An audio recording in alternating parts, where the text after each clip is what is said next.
엘리사가 수넴이라는 지역을 가게 돼요. 수넴이라는 지역에 갔는데 여기 한 수넴 여자를 만나게 됩니다. 이 수넴 여자가 엘리사를 만나면서 이 사람은 하나님의 사람이구나. 하나님의 사람이구나. 그런 이 엘리사를 알아보게 됐죠. 그래서 이 여인이 엘리사에게 식사를 제공하고 또 숙소를 제공하면서 극진하게 대접하는 그런 그 섬김을 보여줘요.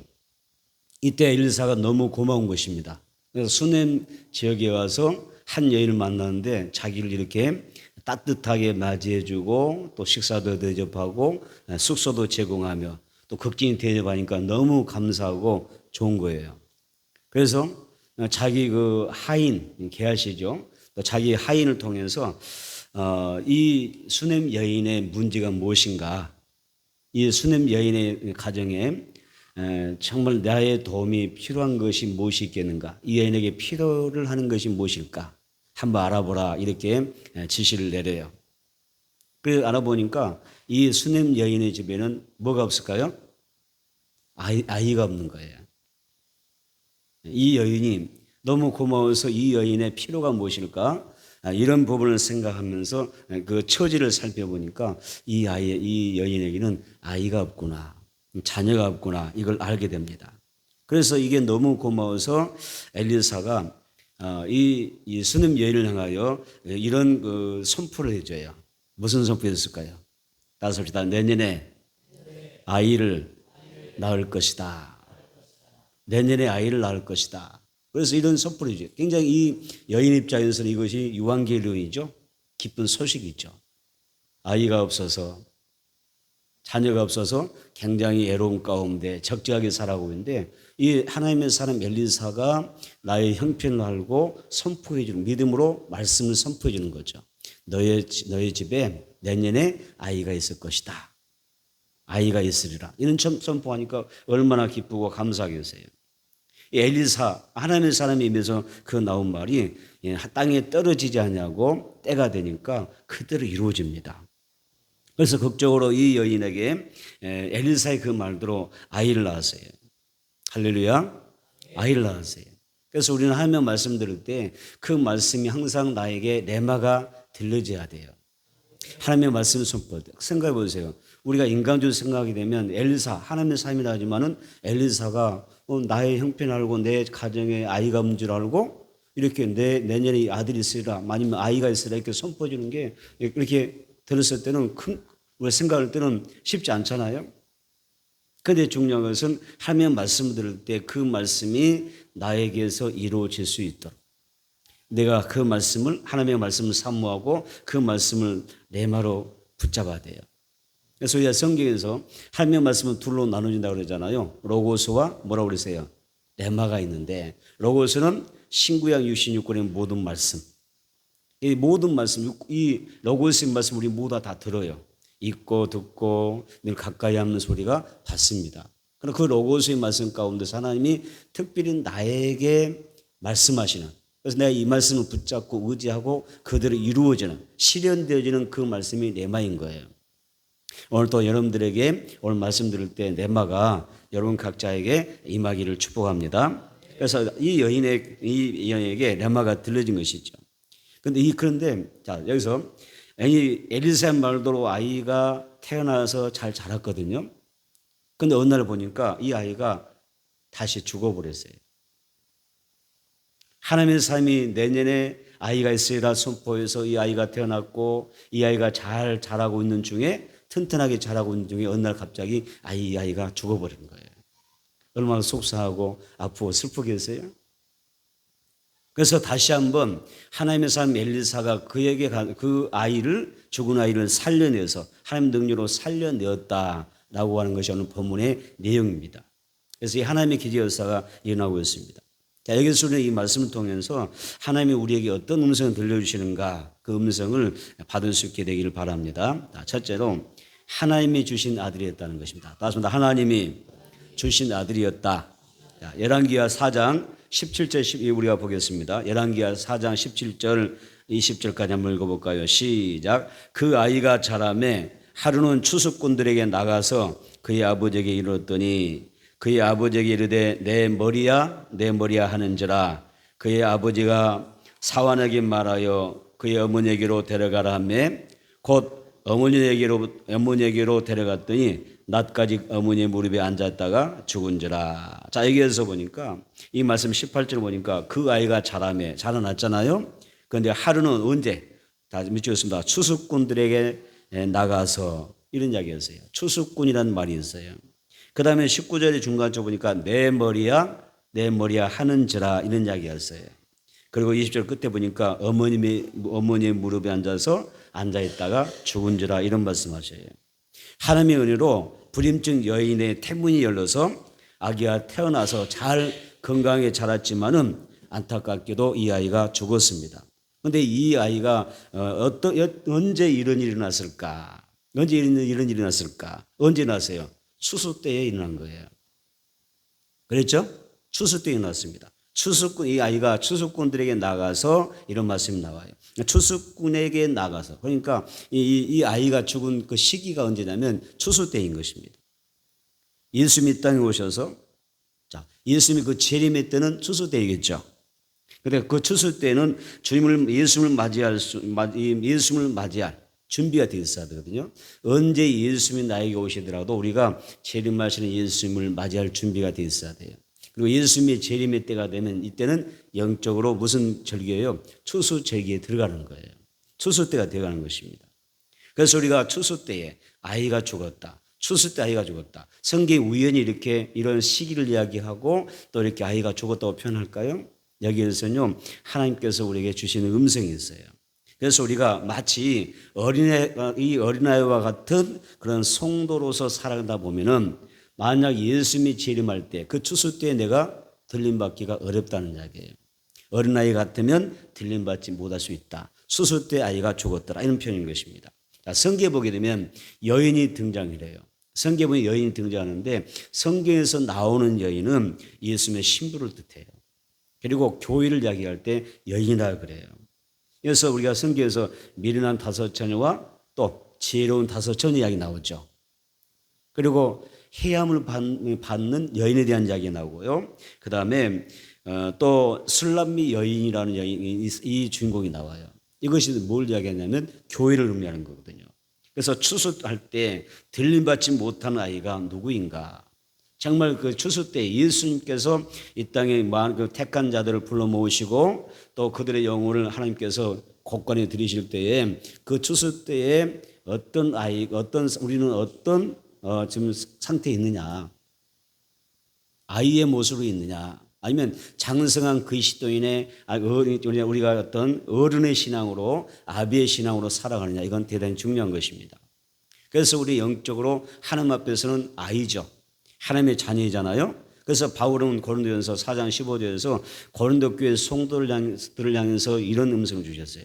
뭐라고 하냐면 예수 안에서 내가 복음으로서 너희를 낳았다라고 하는 말씀이었어요. 그러니까 예수 안에서 복음으로 내가 믿음으로 너희를 낳았다. 하나님 앞에 자녀다, 아이다 이렇게 표현하는 것입니다. 또 디모데전서 1장 18절에 보게 되면 바울은 디모데를 향해서 뭐라고 이야기하죠? 아들이라고 이야기합니다. 아들로 이야기합니다. 믿음의 아들아, 내가 너를 뭘로 낳았어요? 복음으로 낳았다라고 이야기합니다. 그래서 우리는 아이의 믿음에서 점점 자라서 우리의 믿음이 어디까지 나아가야 되냐면은 어디까지? 예수 그리스도의 장성한 믿음의 분량까지 나가야 될 줄로 믿습니다. 아멘.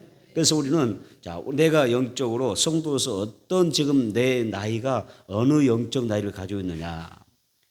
내가 아이인지 아니면 내가 영적으로 잘 자라 있는 그런 어떤 성인의 그런 믿음의 삶을 살아가고 있느냐, 이거 대단히 중요합니다.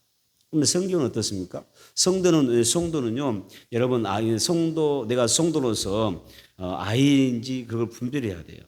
이 나이로 봤을 때 우리가 나이나 어떤 성별로 인하여 따지는 아이가 아니죠. 이거 무슨 날이에요?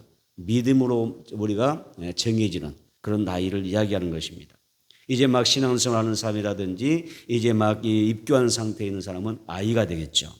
사도행전 8장 16절에 보니까 이는 아직 한 사람에게도 성령을 내리신 일이 없고 오직 주 예수의 이름으로 세례만 받을 뿐이더라, 이런 말씀이 있어요. 자, 이게 보게 되면 아직 한 사람에도 성령 내신 일이 없다. 오직 예수의 이름으로 세례를 받았을 뿐이다. 이게 무슨 말이에요? 예수를 믿되 아직 성령을 받지 못한, 그래서 장성한 그리스도인의 성도가 되지 못하는 아이라는 것이죠. 오늘 우리의 모든 성도가 예수를 믿되 성령으로 충만하기를 바랍니다. 장성한 믿음의 주인공이 되길 바랍니다. 그래서 성령을 받고 성령 충만하고 내가 예수님의 그 믿음의 분량에까지 잘 자라서 우리가 하나님 앞에 영광 돌리는 삶을 살았으면 좋겠습니다.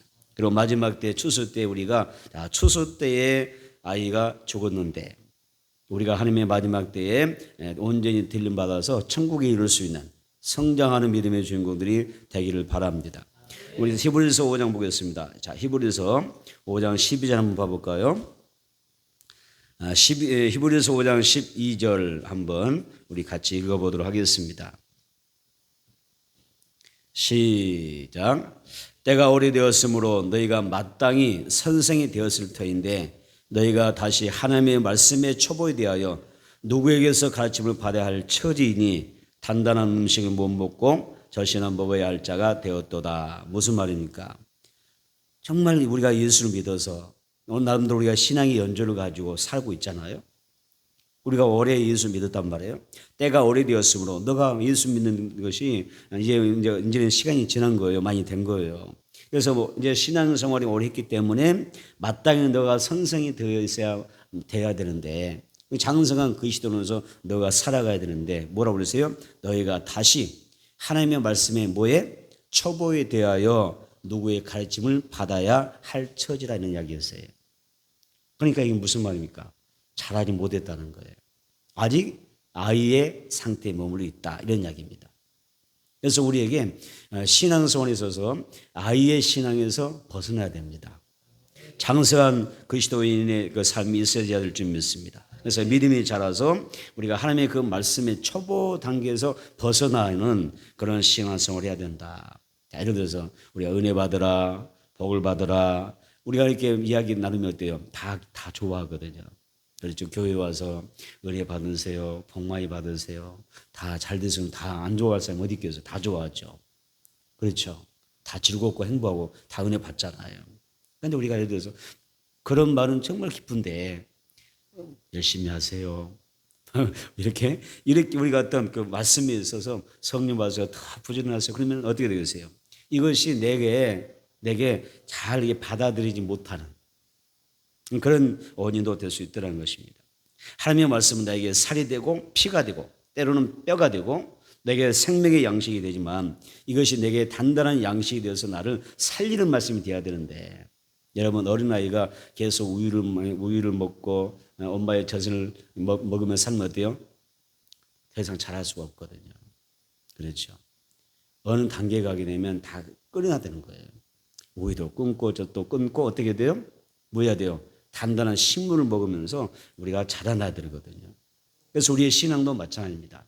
하나님의 말씀을 통해서 여러분들이 어떤 하나님의 말씀을 듣더라도 단단한 식물을 생명의 그 양식의 말씀을 우리가 받아서 우리가 성장해 나가는 그런 믿음이 보게 될 줄을 믿습니다.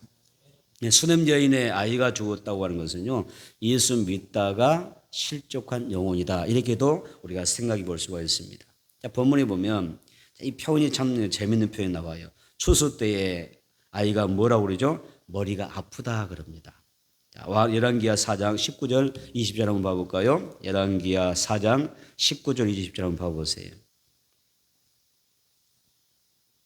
열왕기하 4장 19절 20절 시작. 그의 아버지에게 이르되 내 머리야 내 머리야 하는지라 그의 아버지가 사환에게 말하여 그의 어머니에게로 데려가라 하며 곧 어머니에게로 데려갔더니 낮까지 어머니의 무릎에 앉아있다가 죽은지라. 밑줄 보세요. 19절. 내 머리야 하는지라. 여기 보니까 아주 재미있는 표현이 있어요. 아이가 지금 갑작스럽게 죽은 거예요. 건강한 아이가 추수꾼들의 그 추수밭에 추수하는 그 자리에 같이 갔잖아요. 밭에 나간 거예요. 그러니까 그때만 해도 건강한 아이지 않습니까? 그렇죠? 뭐 아픈 아이가 몸이 병약한 아이가 들판에 나갈 이유가 없잖아요. 나가서 추수꾼들 사이에 아버지 사이에서 일하는 곳에 가서 있었던 거예요. 그런데 갑자기 아이가 내 머리야 내 머리야 하는 것입니다. 우리 이것을 생각해 볼 때 내 머리야 내 머리야라고 할 때 이 시대의 사람들이 다 그렇게 머리를 쥐어 짜고 있는 거예요. 움켜쥐고 있는 거예요. 근심하고 걱정하고 염려하면서 머리를 짜면서 말이에요. 움켜쥐고 심리 살아가는 거예요. 세상 근심 걱정 염려 이 골치 아픈 일들이 너무 많은 거잖아요. 그래서 우리 주변에 사람들을 만나보게 되면 의외로 이 스트레스 받는 사람이 굉장히 많더라고요. 스트레스 때문에 굉장히 힘들어하는 거예요. 이 아이처럼 뭐예요? 지금 머리를 붙잡고 있는 거예요. 스트레스 받는 거예요. 성경에 보니까 육의 생각이 가득하면 어린 아이입니다. 다시 말해 육의 생각이 가득 차 있으면 어린 아이에 불과하다. 아멘. 근데 영의 생각이 충만하면 그 사람은 어때요? 이미 영적으로 큰 어른이 되어 있는 거예요. 장성한 그리스도인인 것입니다. 나의 생각이 어떤 생각으로 충만하냐, 육의 생각이냐 아니면 영의 생각이냐에 따라서 채워지냐에 따라서 내가 영적으로 내 나이를 영적 나이를 우리가 평가할 수가 있습니다. 여러분 많은 생각들이 오고 가잖아요. 오늘 하루를 살아가면서도 많은 생각이 여러분의 생각 속에 있었을 텐데 머릿속에 있었을 텐데 어느 생각이 더 지배적이었어요? 또 어느 생각으로 여러분들이 가득 채워져서 그렇게 살아오고 있습니까? 근데 성경 보니까 영의 생각은 뭐예요? 영의 생각은 생명이요.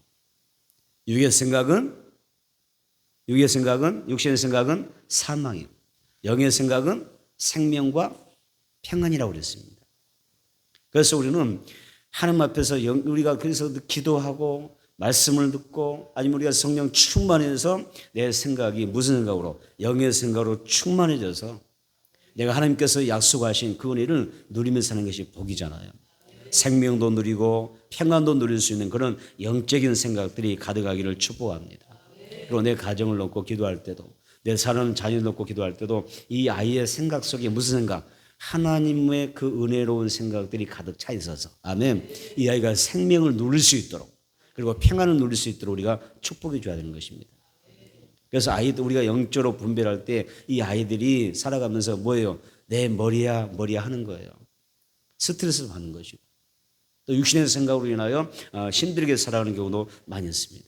그래서 내 가족을 위하여 또 우리 자신들을 위해서 열심히 기도하면서 하나님 앞에서 하나님 내 신앙의 그 연령이 아이의 수준에 머무르지 않고 어떠한 하나님의 말씀이라도 단단한 식물을 내가 받아서 소화하고 능력 있게 살아갈 수 있는 그런 믿음의 증공이 되게 해달라고 기도 많이 하시기를 축복합니다.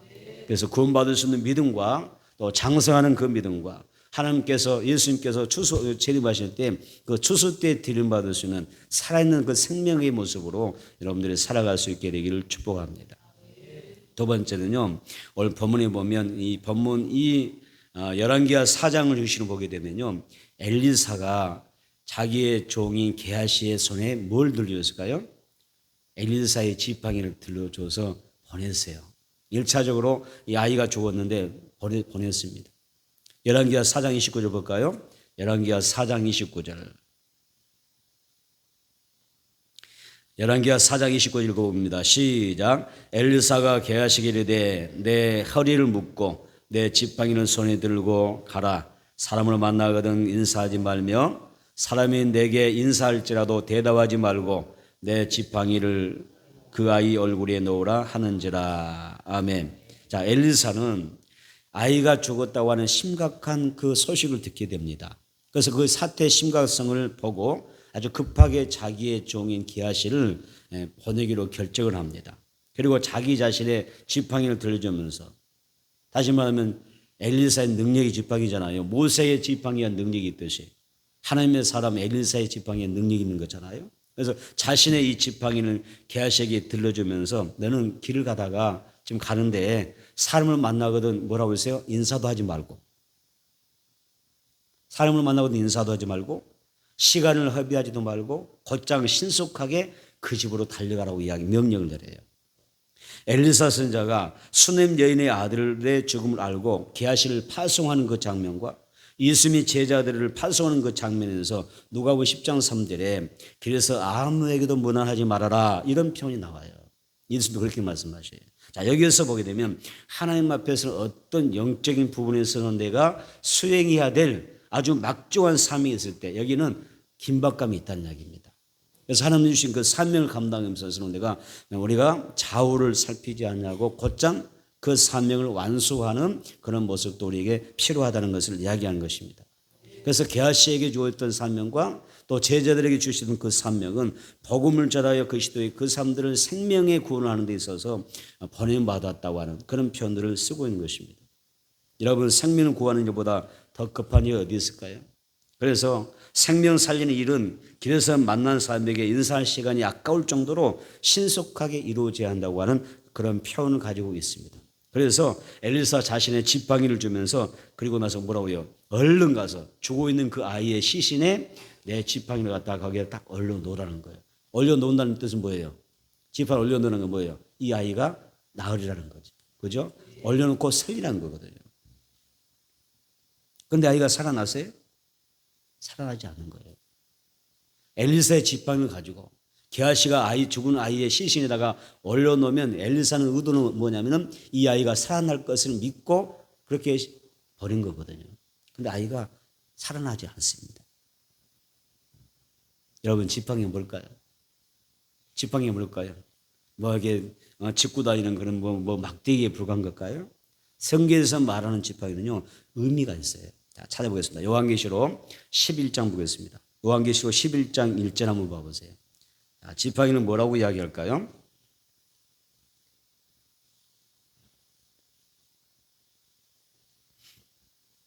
요한계시록 11장 1절 시작. 또 내게 지팡이 같은 갈대를 주며 말하기 일어나서 하나님의 성전과 제단과 그 안에서 경배하는 자들을 측량하되. 아멘. 예수님 주세요. 내게 지팡이 같은 갈대를 주며, 이런 말씀이세요. 지팡이 같은 갈대를 이야기했어요. 여러분, 지팡이는 뭘 이야기해요? 성경을 의미하는 것입니다. 지팡이 같은 갈대. 지팡이 같은, 그러니까 여러분, 이 갈대다가 뭐예요? 이 갈대는 파피루스라 그래요. 파피루스. 파피루스인데 여기다가 성경, 하나님의 말씀이 쓰여진 종이를 여러분 여기서 갈대에다 파피루스라 그러는 거예요.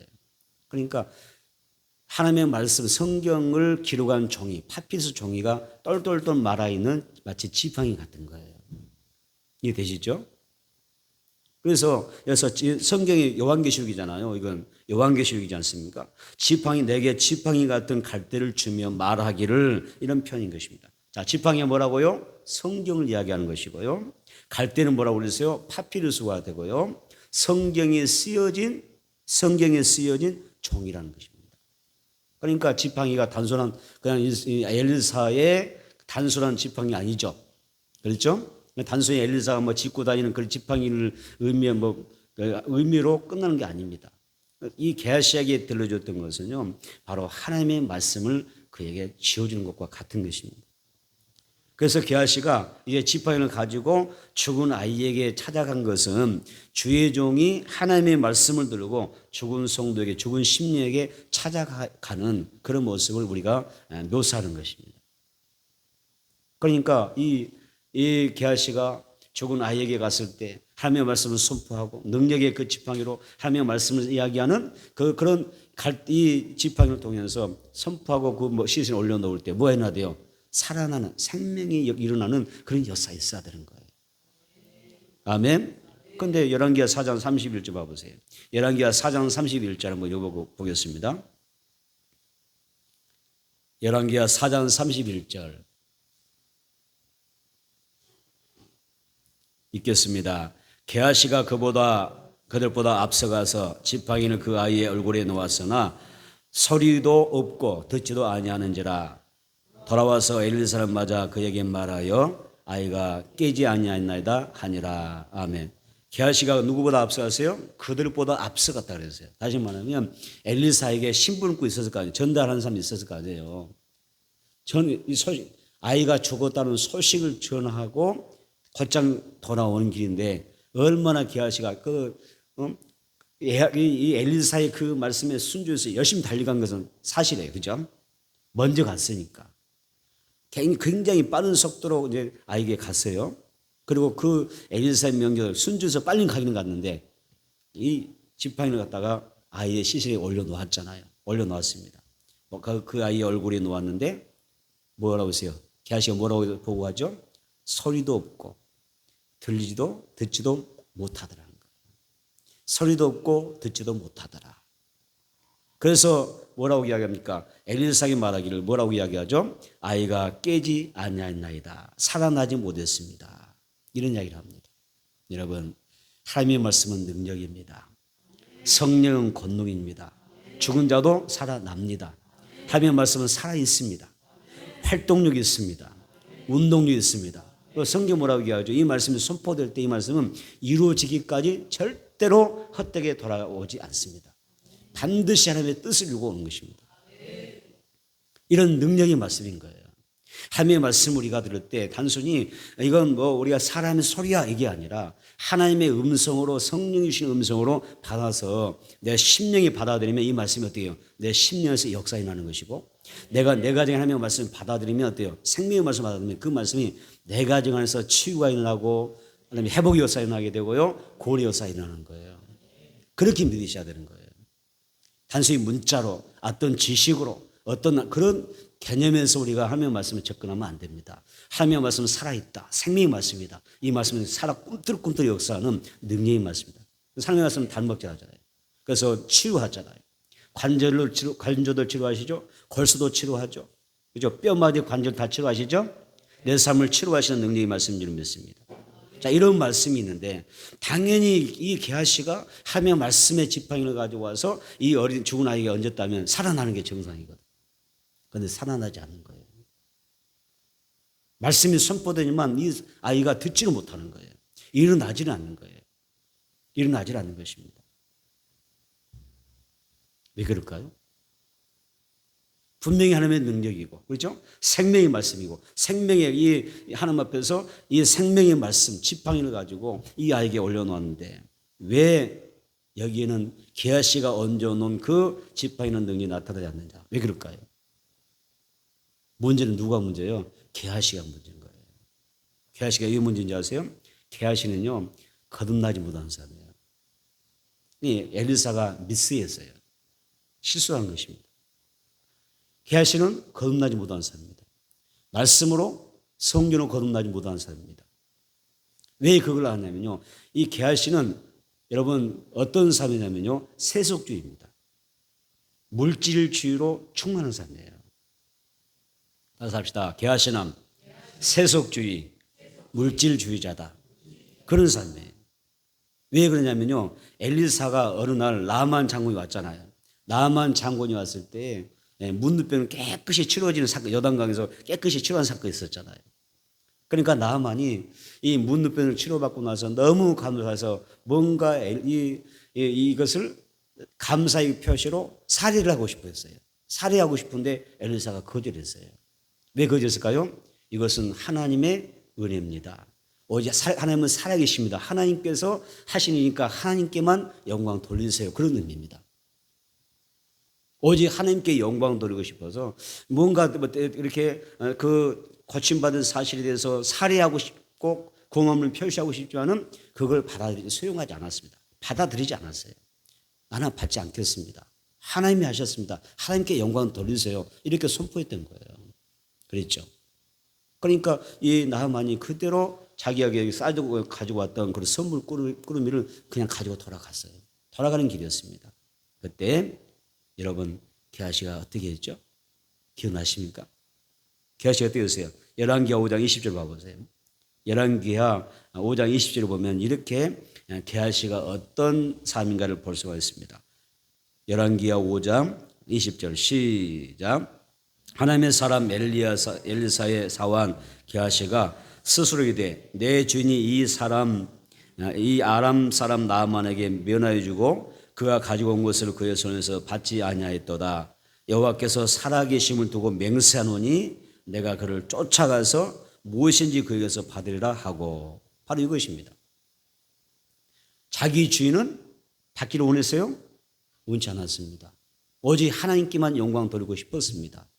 그런데 이 주인의 마음을 이해하지 못하고 그가 그 수용하지 못하고 오히려 거기에 불만이 생기는 거예요. 저 사람 지금 나만이 엄청난 좀 돈꾸러미를 가져온 것 같은데 그거 받으면 좀 짭짤할 텐데 수입이. 그래서 받았으면 좋겠는데 그냥 가니까 그것도 보세요. 참 희한한 게요. 하나님, 이 엘리사는 전혀 하나님께만 영광 누리겠다는데 엘리사의 그 뜻을 거부하는 이 거절하게 거스리면서 뭐 하죠? 그것도요. 누구의 이름으로 맹세해요? 하나님 이름으로 맹세해요. 하나님 이름으로 맹세한다고요. 그게 마치 하나님의 뜻인 것처럼, 그게 마치 선인 것처럼 하나님의 이름으로 맹세합니다. 여호와께서 살아계심을 두고 내가 맹세하노니 내가 쫓아가서 뭐라고 했어요? 내가 무엇이든지 이 나만에서 얻어내리라 이렇게 이야기하는 거예요. 그러니까 전혀 다른 것입니다. 게하실의 물욕에 빠져서 주인 엘사가 전혀 원치 않았던 것을 모르게 찾아가서 나만에게 요구해서 챙깁니다. 그리고 감추잖아요. 여러분, 하나님께서 자신의 정욕을 구하는 사람에게 생명 살린 일을 맡기겠습니까? 자신의 정욕을 구하는 사람에게 하나님의 그 능력이 행사되기를 바라시겠습니까? 하나님의 영광 받기를 바라시겠습니까? 그래서 게하시가 이 엘리사의 지팡이를 가지고 죽은 아이에게 얹었지만은 여기서 아이가 전혀 살아날 수 없는 거예요. 하나님의 능력이 나타나지를 못하는 것입니다. 여러분, 우리가 이런 부분을 생각할 수 있습니다. 지금 시대가 얼마나 타락한 줄 아세요? 이국 같은 경우는요, 이런 목사님들 가운데는 동성애 목사도 있어요. 무슨 말인지 모르신가요? 아시죠? 동성애자 목사도 있고요. 그리고 동성애를 옹호하는 그런 목사도 있어요. 또 어떤 경우가 있는지 아세요? 사탄을 숭배하는 목사도 있어요. 예수가 아니라, 예수를 섬기는 것이 아니라 사탄을 숭배하는 사람도 있어요. 그리고요, 참된 진리의 말씀, 생명의 말씀을 전하는 게 아니라 하나님의 말씀을 거짓으로 바꾸는 거예요. 거짓 교리, 거짓 그런 복음을 만들어내서 이것이 마치 하나님의 말씀인 것처럼 그렇게 여러분 역사하는 이날도 많아요. 얼마나 신령한 줄 몰라요. 얼마나 신령하게 말하는지 모릅니다. 그리고 얼마나 자신들은 신령하다고 자기 자신들을 선전한 줄 모릅니다. 여러분, 그런 시대입니다. 우리 영적으로 깨어나야 될 줄 믿습니다. 아멘. 하나님께서 나에게도 엘리사의 그 능력의 지팡이가 들리길 바랍니다. 때로는 모세의 능력의 지팡이 들리길 바랍니다. 누구의 지팡이? 하나님이 주시는 지팡이인 거예요. 엘리사도 하나님이 주신 능력의 지팡이잖아요. 그렇죠? 모세도 하나님이 주신 능력의 지팡이를 잡고 있는 거잖아요. 하나님이 주신 말씀을 우리는 살아가는 거잖아요. 그래서 내 삶이 능력이 있었으면 좋겠어요. 말씀으로 인하여 성취되는 은혜가 있기를 바랍니다. 그래서 믿고 선포하고 내가 주의 말씀을 믿고 나아가면 그대로 되어지는 역사가 있어서 하나님께는 영광이 되고 영혼의 삶에는 평안이 되어지고 형통하게 되고 하나님께서 영혼의 삶을 책임져 주시고 복지를 책임져 주시고 문화를 책임져 주시고 모든 환경을 책임져 주시는 나의 생업을 책임져 주시는 아멘 내 자녀를 책임져 주시는 그런 역사 있기를 바랍니다. 살다 보니까 아이고 머리야 내 머리야 내 머리 하는 것처럼 내게 골치 아픈 일이 많이 있잖아요. 그런 스트레스를 하나님께서 해결해 주시는 그리고 내 영을 살려주시는 그런 은혜의 역사가 우리 모두에게 있어지기를 축복합니다. 말씀과 성령으로 충만하기보다 세속에 찌들려서 속되게 살아가는 사람이 너무나 많습니다. 그래서 우리가 참과 거짓을 분별하지 못하고 살아가면서 나도 모르게 그런 잘못된 것을 휩쓸려 다니는 때가 많습니다. 말씀은요, 내 영이 살아야 됩니다. 믿음이 살아야 될 줄 믿습니다. 참이 되어야 될 줄 믿습니다. 하나님은 마지막 시대는 참과 거짓을 나누는 시대잖아요. 양과 염소를 나누죠. 알곡과 쭉정이를 나누죠. 그렇죠? 다 나눠버립니다. 마지막 시대는. 그래서 추수할 때는 추수 때는 아이로 남아있으면 영이 죽는 것입니다. 딜을 못 받는 겁니다.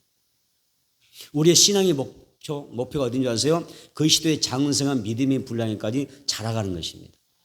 아멘. 성경 이야기하지 않습니까? 복음서에서 뭐라고 해요? 그 시대의 장성한 믿음의 분량까지 계속해서 자라가라고 우리에게 고민하고 있는 것입니다. 그래서 여러분, 지금 나의 이 모습에 만족하면 안 됩니다.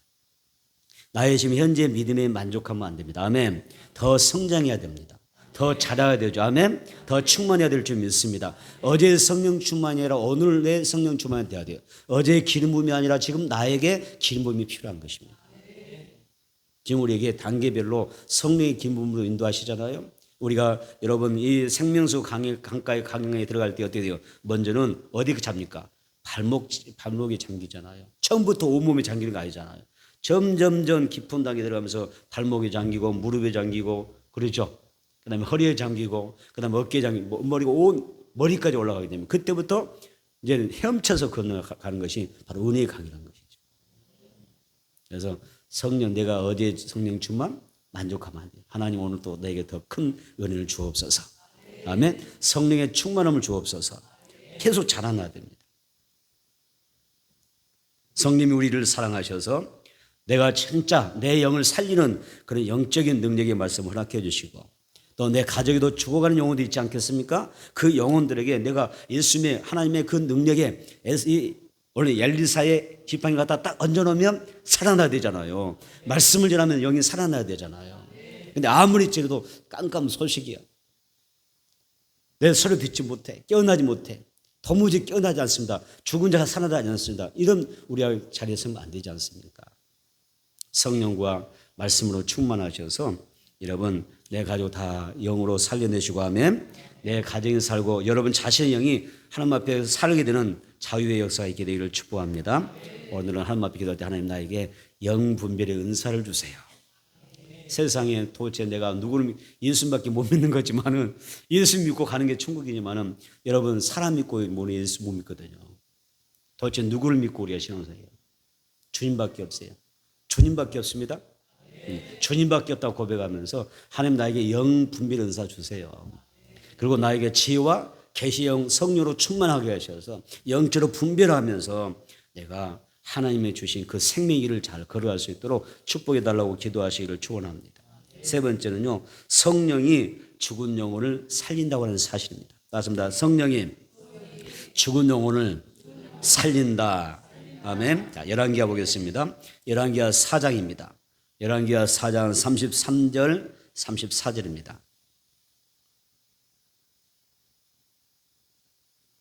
열왕기하 4장 33절 34절 시작. 들어가서는 문을 닫으니 두 사람뿐이라. 엘리사가 여호와께 기도하고 이에 아이 위에 올라 엎드려 자기 입을 그의 입에 자기 눈을 그의 눈에 자기의 손을 그의 손에 대고 그의 몸에 엎드리니 아이의 살이 차차 따뜻하더라. 아멘. 이 역사가 일어나기를 축복합니다. 여러분의 가정에서부터 일어나기를 축복합니다. 죽은 아이가 살아나길 바랍니다. 죽은 남편이 살아나길 바랍니다. 아멘. 죽은 부모님이 살아나길 바랍니다. 죽은 형제가 살아나길 바랍니다. 하나님 어떻게 말씀을 보내사 때로는 나를 보내사 살아나기를 축복합니다. 자, 여기서 밑줄 그으세요. 33절 끝부분에 엘리사가 여호와께 기도하고 그랬습니다. 여러분 하나님의 모든 역사는 어디서부터 시작돼요? 기도로 시작하는 거예요. 오순절은 마가다락방이 무엇으로 시작합니까? 기도로 시작합니다. 성령을 무엇으로 받습니까? 기도함으로 받았습니다. 기도는 여러분들에게 너무 중요한 것입니다. 하나님의 역사를 기대하고 하나님의 기적을 경험하기 원하는 사람은 하나님의 응답을 우리가 원하는 사람은요 기도 많이 해야 됩니다. 여러분 기도할 때 여러분 깊이 하세요. 우리가 이렇게 하다 보면 안타까운 경우가 언제 있냐면은 기도가 깊이 들어가지 못하는 사람들이에요. 이 성령 덤마에는 특별히 기도하는 자리잖아요. 기도할 때 더 깊은 기도의 그 영적인 그 흐름을 타고 들어가는데 줄을 잡아야 되는데 깊이 못 들어가는 분이 있더라고요. 그때 안타깝더라고요. 기도줄을 잡고 쭉 들어가면 얼마나 좋을까. 성령께서 얼마나 역사하실까 기대해야 되는데 그런 경우가 많더라고요. 그래서 하나님 나에게 기도줄을 잡게 해주세요. 아멘. 나에게 기도의 영을 부어주옵소서. 사모하면서 기도하십시오. 여러분 하나님의 응답은요 역사는 그 은혜는요 벌써 내가 하나님 앞에 나가서 기도할 때 그 기도의 그 자세를 보면 하나님 앞에 내가 이 성령 대망회를 통해서 내가 큰 은혜 받겠구나 이미 내가 다 아는 거예요. 내 기도를 보면. 저놈들에게 늘 말씀하잖아요. 정말 간절히 사모하고 간절히 사고 정말 다 어떻게 표현을 못할 정도로 간절히 사모하면요 그만큼 성령 깊이 나린다 하셔요. 응답이요? 나는 응답이 더뎌요. 기도를 많이 했는데 한 달 했고요. 1년 했는데 기도가 아직도 응답이 안 돼요. 그 이유가 뭔지 아세요? 그만큼 간절함이 없었던 거예요. 기도는요, 간절함이에요. 얼마나 간절함에 따라서 그 기도가 신속하게 이루어지는 것입니다. 생각해보세요. 기도도 그런 사람 있잖아요. 하나님, 이 기도 이런 정도의 문제라면, 이런 정도의 형편이라면 적어도 이 기도는 한 달 기도해야 될 것 같아요. 자기가 입이 진단해버려, 의사처럼. 어떤 사람은 이 정도 내 형편, 지금 나의 돌아가는 그 사건 상황을 보게 되면 이 정도는 내가 한 40일 금식도 해야 될 것 같고 이러면서 아니면 한 1년은 기도해야 될 것 같아. 자기가 이미 결정해버린 거예요. 그리고 자기가 이미 이 기도의 응답의 그 기간을 결정해 놓고 하나님께서 그렇게 하실 것이라고 전제하고 기도를 시작하니까 기도가 더딘 거예요. 하나님 앞에서 1000년이 하루 같고 하루가 1000년 같은 하나님의 그 시간대 앞에서 하나님 앞에 그게 무슨 의미였어요? 나는 1000년 동안 기다릴 거지만 하나님 앞에는 하루가 밖에 안 되는 건데. 오늘 이 순간에 오늘 밤에도 역사하시고 응답하실 줄 믿습니다. 그렇게 접근하셔야 되는 거예요. 여러분 기도할 때 어떻게 하세요?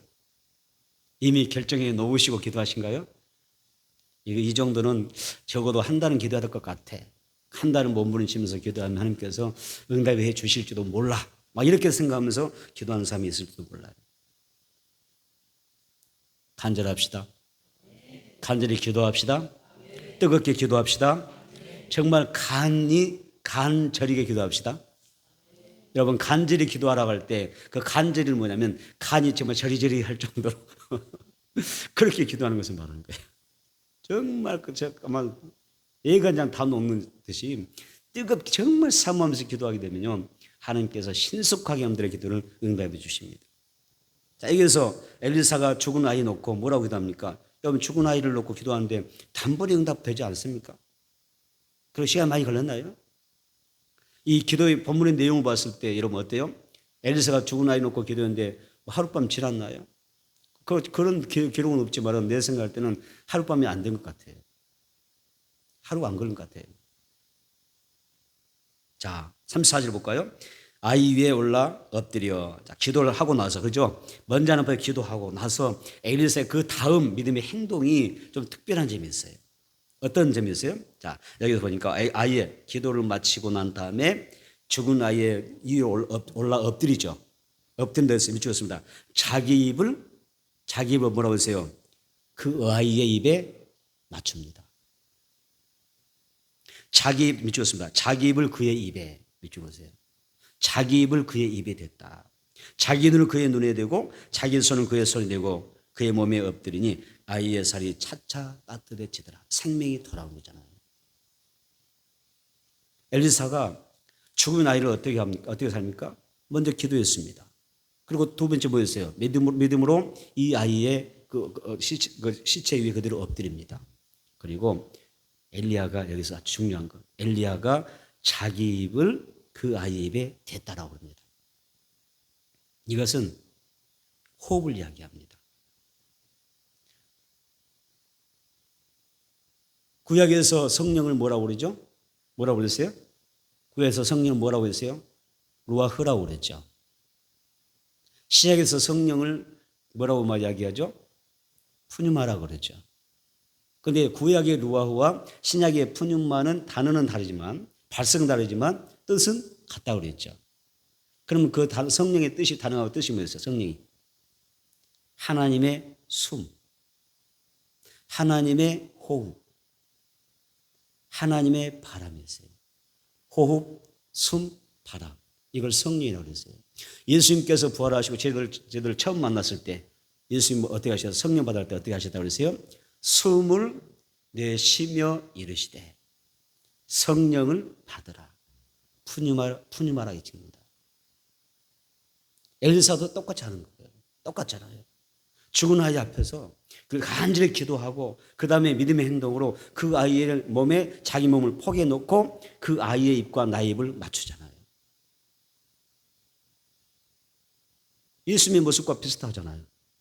숨을 내쉬며 성령을 받으라. 하나님의 바람, 하나님의 호흡, 하나님의 숨, 하나님의 생기, 하나님의 생명을 받으라. 영적 호흡을 이야기하고 있잖아요.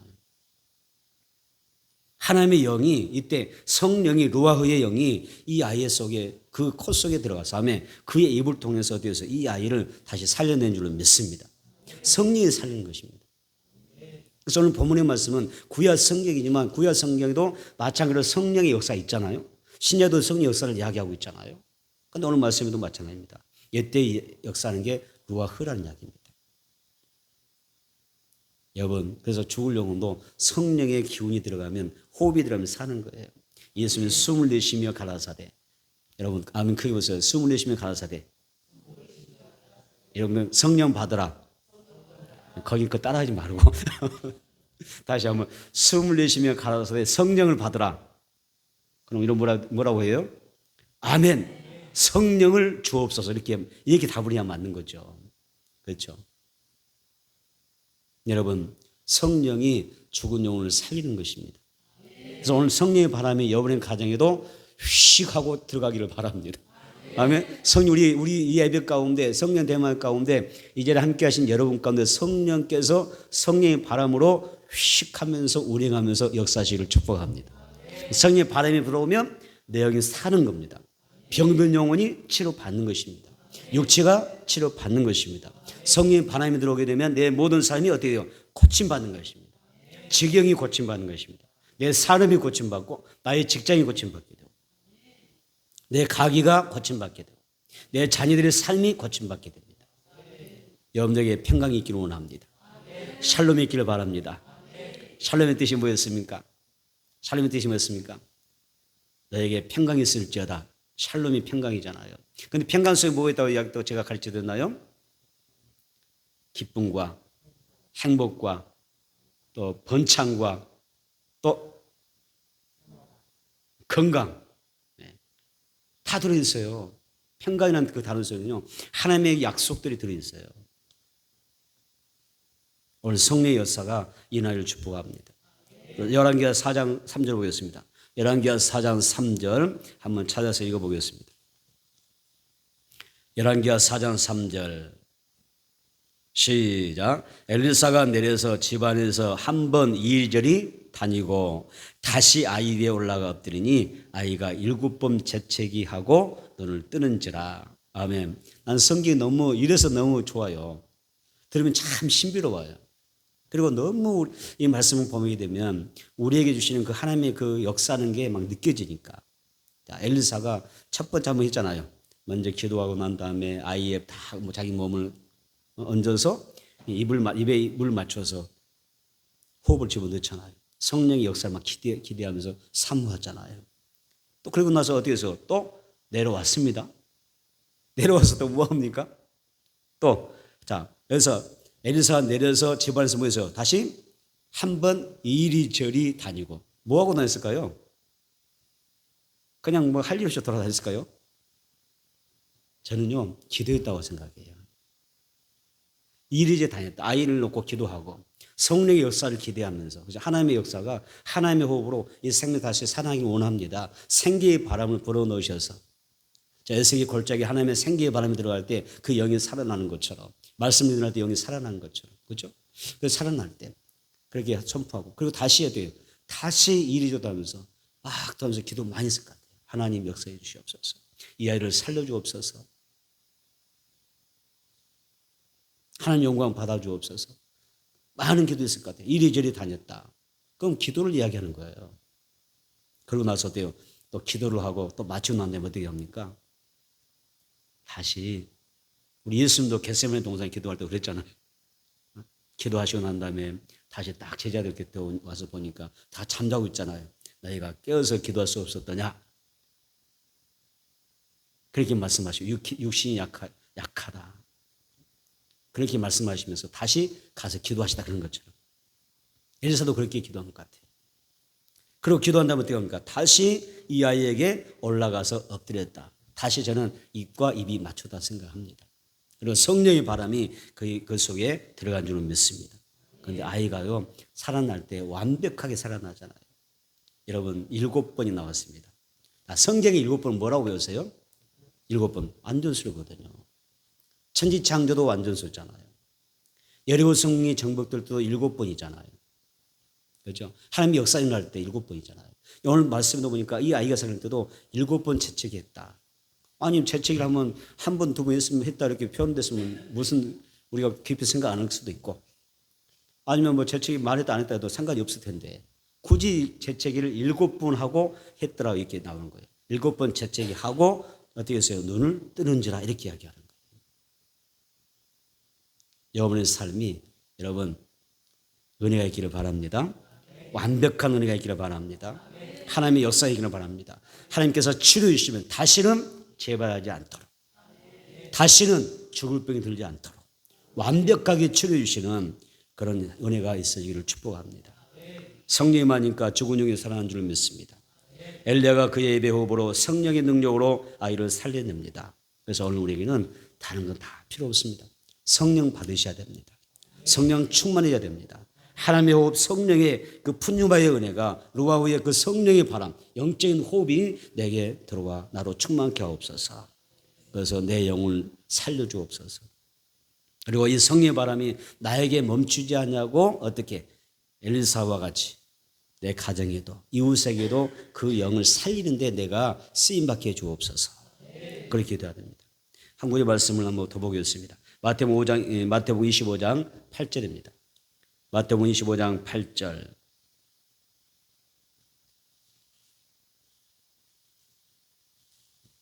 마태복음 25장 8절.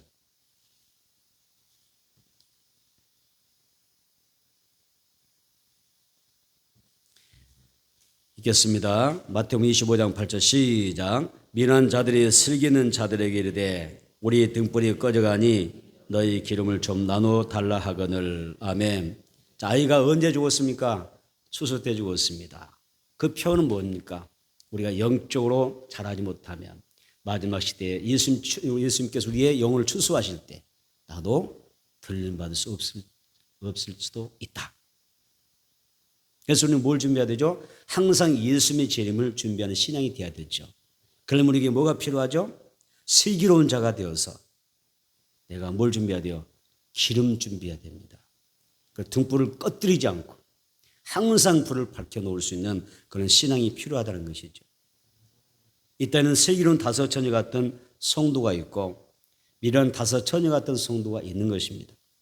오늘 우리는 성령의 기름 부음으로 가득 채워져 있는 그런 신앙생활을 했으면 좋겠습니다. 항상 등불을 밝힙시다. 항상 성령의 기름을 우리가 충만히 받읍시다. 그래서 이 시대에 말씀과 성령의 기름 부음이 정말 필요한 시대이지 않습니까? 엘리사의 능력의 지팡이 또 생명 살리는 그 말씀을 가지고 우리가 날마다 승리하며 살아가야 되겠습니다. 수냄 여인의 그 죽은 아이가 기도로 살아난 줄을 믿습니다. 말씀과 성령으로 살아난 줄을 믿습니다. 그래서 이 놀라운 역사가 우리 가정에도 우리 신앙 가운데도 날마다 있어지기를 주의 이름으로 축복합니다.